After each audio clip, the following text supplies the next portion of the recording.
Здравствуйте! В эфире студенческие новости СГУ. С вами Любовь Филиппова.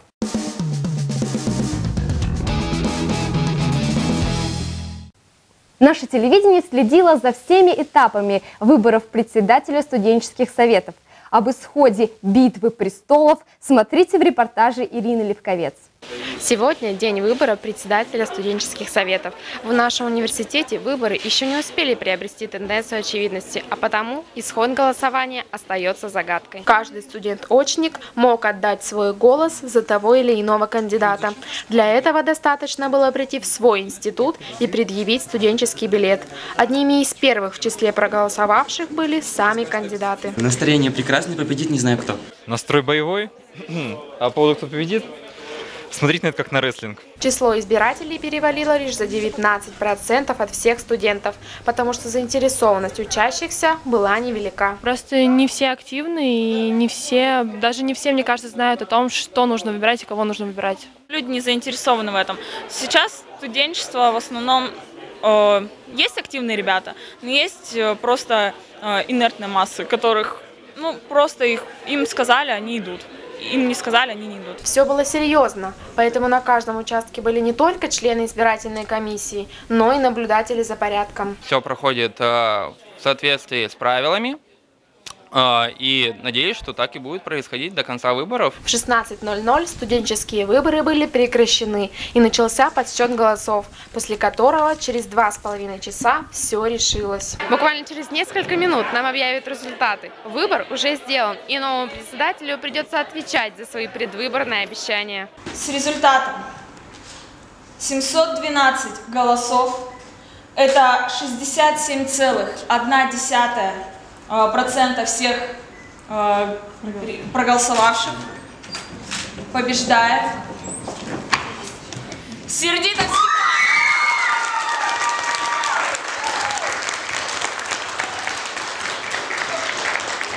Команда новоизбранного председателя ликовала. Однако не очень-то и расстроился его главный соперник Владислав Даниченко. Я считаю, что он выиграл честно, и все нарушения, которые были нами зарегистрированы, они были мелкими, и это просто было притирательство.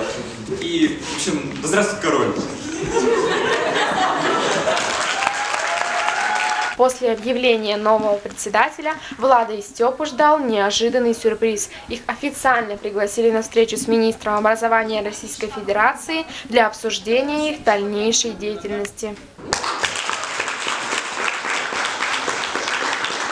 Новый председатель студсовета обещал исполнить всю предвыборную программу и даже больше. Все свои предвыборные обещания я постараюсь выполнить совместно с Владом, и даже, возможно, мы выполним обещания Влада. Нет, мы точно их выполним. Мы выполним обе программы обещаний.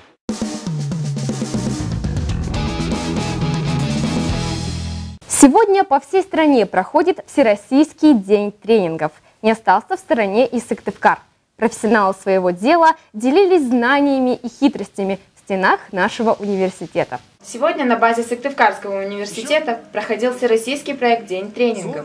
Помимо Сыктывкара он проводился еще в 25 городах страны. Организаторами тренингов выступили университет и Республиканская ассоциация студенческих объединений. Именно в таком масштабе, именно в масштабе дня тренингов, это проводится впервые. Более того, это проводится впервые в России в таких масштабах. Это очень здорово, потому что сейчас наш университет стал частью одного большого всероссийского проекта. Это здорово понимать, что большое количество студентов, тысячи студентов сейчас также находятся в разных городах на тренингах. День тренингов – образовательный проект, помогающий молодым людям приобрести целый ряд полезных профессиональных навыков. В Сыктывкаре первым провел тренинг Всеволод Харунжий. Он научил студентов публичному выступлению. Для студентов это сейчас важная тема. Умение публично выступать, умение себя презентовать. Выступайте чаще и начните получать удовольствие от выступлений. День тренингов посетил выпускник университета Семен Кулешов и провел мастер-класс. Свое выступление он посвятил стрессоустойчивости в современном мире. В связи с тем, что моя работа всегда была связана с достаточно высоким уровнем стресса на радио, на телевидении, с людьми, то я очень много исследовал данный вопрос, чтобы самому не быть подверженным стрессу. Каждый присутствующий мог выбрать один тренинг на свой вкус. Мне очень понравился тренинг Харунжева. Он сказал, он в принципе дал мне много пищи для размышления, что ли, и Наверное, я получил много новых знаний. Мы воспользовались тем, что сегодня один из тренингов провела экс-ведущая информационной программы «Время новостей» на телеканале Юрган Инесса Орел и обратились к ней за помощью. Да, главное помнить свои слова. С вами была программа «Время новостей» на телеканале Юрган. Инесса, мы же договаривались. Ой, простите, с вами было студенческое телевидение Сыктывкарского государственного университета. Рина Аразова, Екатерина Попова, студенческое телевидение СыктГУ.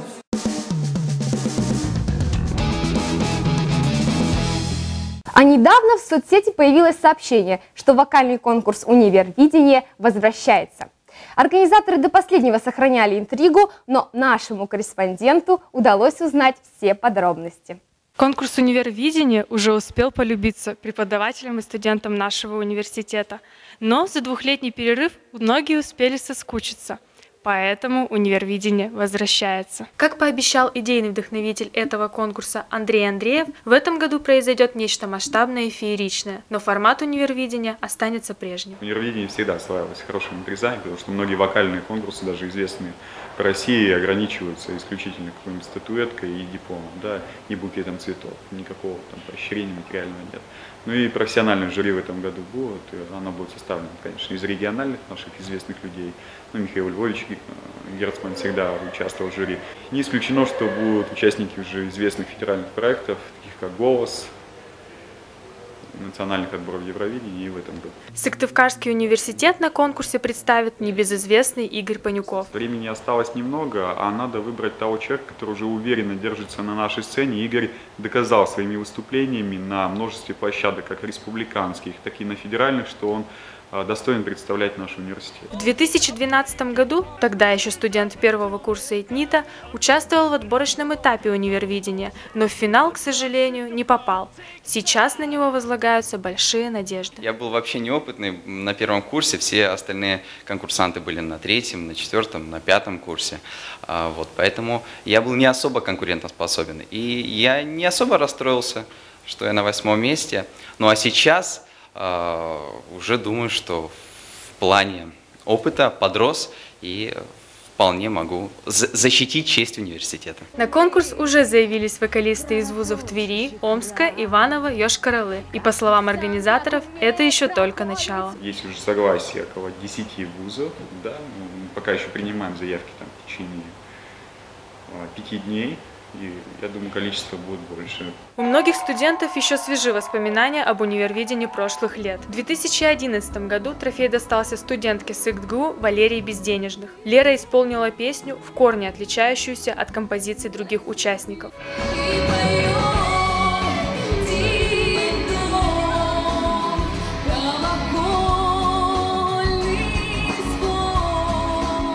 Сейчас Валерия учится в Санкт-Петербурге. Но она очень хорошо помнит универвидение и свои эмоции тогда, в день выступления. Ну, для меня этот конкурс оставил он вообще очень большой отпечаток в моем сердце, потому что как-то он был совсем не похож на остальные другие вокальные конкурсы.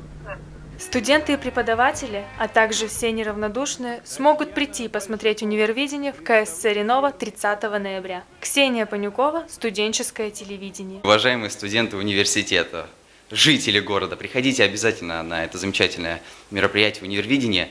Я надеюсь, что вам понравится.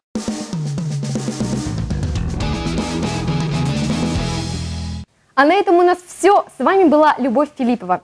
Впереди морозы, берегите свои губы от обветривания и ешьте шоколад для хорошего настроения.